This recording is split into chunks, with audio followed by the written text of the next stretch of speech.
Hello viewer, welcome back. What follows now is a compilation of some short form videos that I filmed a couple of years ago for YouTube. These are all hints and tips for scale model makers, and they apply to whatever area of the hobby that you're into.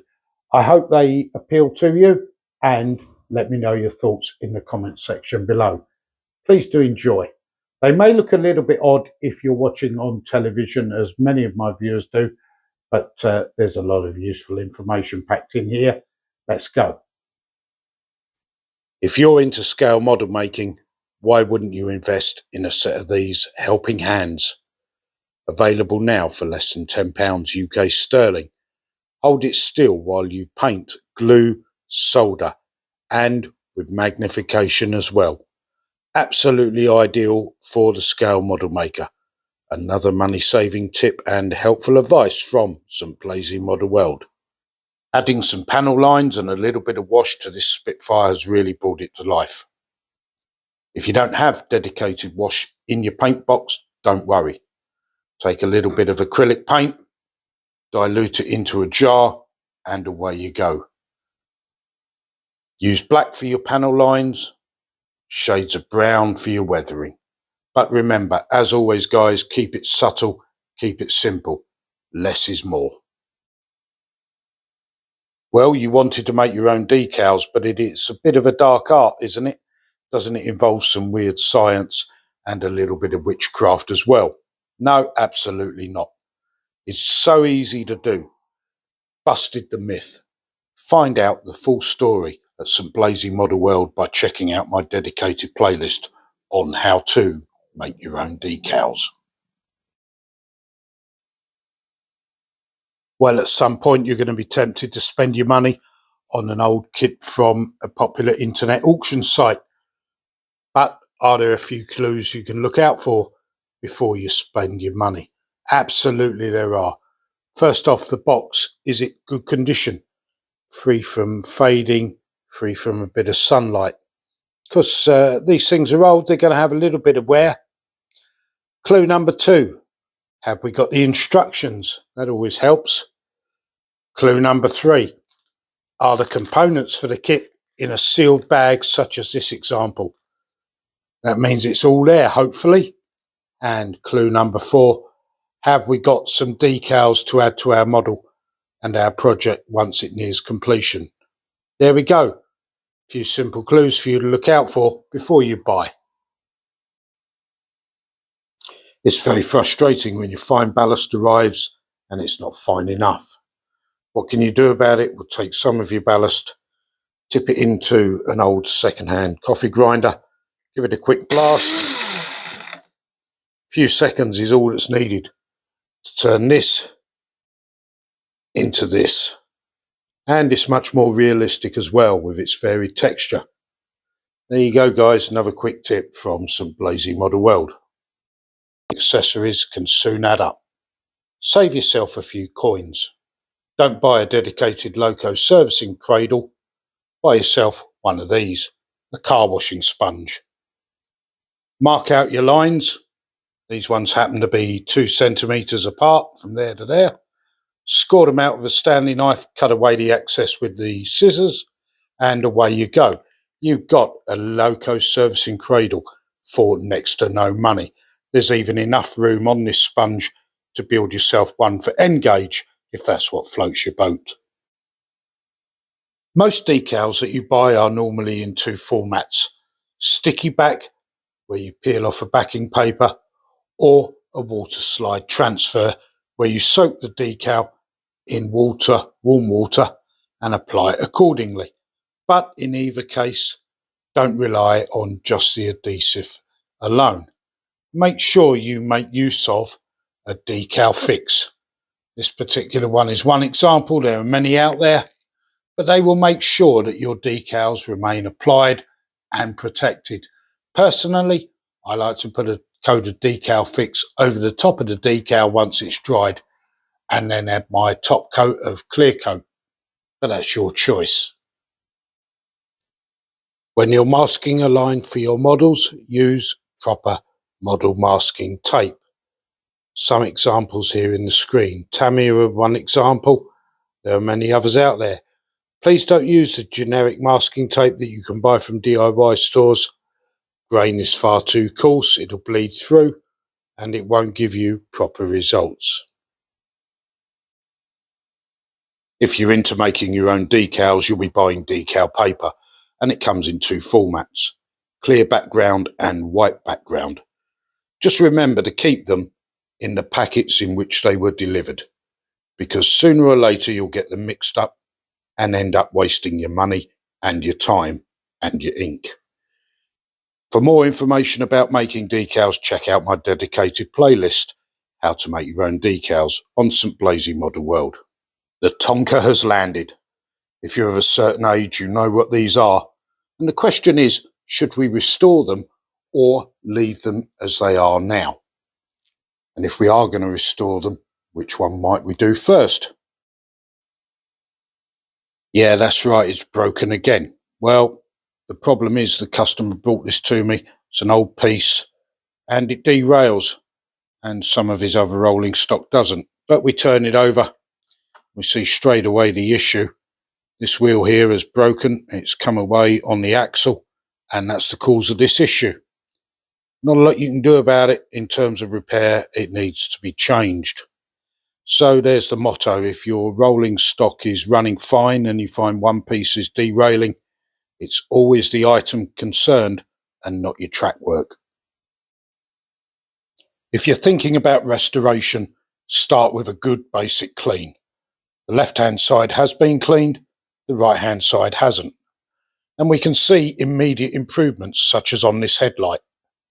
It gives us a good idea about whether restoration is even possible. And on the roof, what little paint remains is much more vibrant on the left-hand side, giving us a much better chance of a decent colour match. Come down to the wheels, front wheel has been cleaned and the rear wheel hasn't. And it's the same with other plastic parts like this fifth wheel.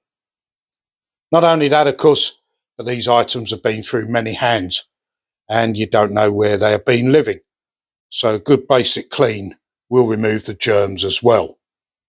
Well, I regard this as much more than a starter set.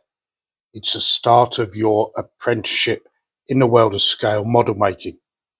I'm going to build this kit off camera and then we'll show you my ideas for painting and weathering. Please remember to subscribe, hit the post notifications bell and select all, and you're going to learn a few techniques that you might not have seen before. As usual with me, it's all a bit left field, but that's the way of life. Let's get on.